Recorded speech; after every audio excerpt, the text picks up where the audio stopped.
Let's see the question. A student was carrying out the following chemical reaction in lab. ठीक है, reaction given है 2a plus 3b gives us 6c और बता रखा है कि बैलेंस्ड रिएक्शन है. He used 30 moles of A and 30 moles of B, and at the end of the reaction he found 40 moles of C were formed.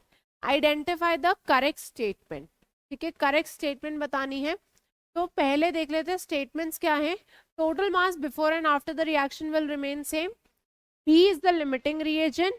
Percent yield is 60, and at 50% yield 30 moles of C will be formed. तो चलो ये किस concept का question है पहले हम ये देख लेते हैं.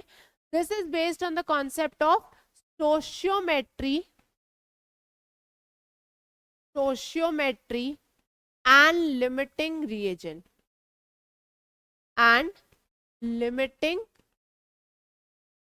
reagent. स्टोशियोमेट्री और लिमिटिंग रिएजेंट पे बेस्ड क्वेश्चन है ये. ठीक है, क्वेश्चन को सॉल्व करते हैं हम. सबसे पहली statement, total mass before and after the reaction will remain same. चलो, इररिस्पेक्टिव ऑफ कि हम किस रिएक्शन की बात करें, हमें पता है law of conservation of mass तो फॉलो होगा ही, right. We will always be considering the law of conservation of mass. तो यहाँ पे before the reaction and after the reaction the mass would remain constant. ठीक है, law of conservation of mass is there, मतलब ये statement तो हमारी बिल्कुल करेक्ट होगी. तो statement A is absolutely correct. अब हम देखते हैं बी, मतलब B is the limiting reagent. So we are saying 3 moles of B are going to react with 2 moles of A.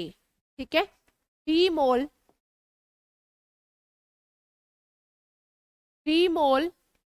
of B react with 2 mole of A. Question में हमें given क्या है, 30 moles of B and 30 moles of A. तो अगर मेरे पास 30 mole of B है, these would be reacting by 2/3 into 30 mole of A, मतलब कि 20 moles of A. तो ये तो हमारे पास प्रेजेंट है, A के तो हमारे पास 30 moles है, मतलब A क्या हुआ, एक्सेस में.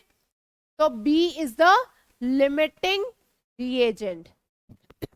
Sorry, B is the limiting reagent, मतलब option number B is also correct. ठीक है, B is also correct. अब आ जाते हैं परसेंट यील्ड पे. At the end of the reaction 40 moles of C were formed. ठीक है, 40 moles C were formed. अगर मैं इस रिएक्शन में देखूं, 3 moles of B is forming 6 moles of C. ठीक है, 3 mole of B is giving me 6 mole of C. तो अगर मेरे पास 30 mole B थे, इससे मुझे मिलना चाहिए था 6/3 into 30, which is equal to 60 mole of C.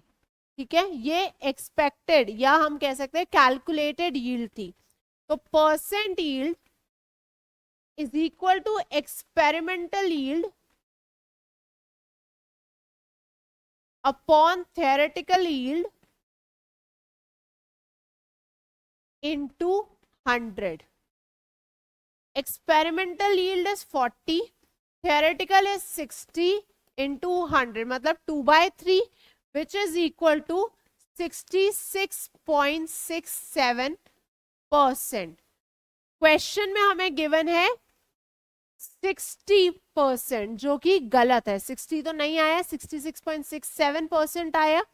So B is incorrect. Next is at 50% yield 30 moles of C will be formed. अब हम ये बोल रहे हैं कि yield अगर हमारे पास 50% होती, तो 50% would be equal to let's say x mole. Expected था 60 into 100, तो यहाँ से x आ गया 50 into 60 upon 100, which is equal to 30 mole. तो यहाँ से जो हमें अमाउंट मिलता, that would have been 30 mole, which is also given in this statement. तो हमारा यहाँ पे D option is also correct. Children, that means the correct answer of the question is option A, B and D.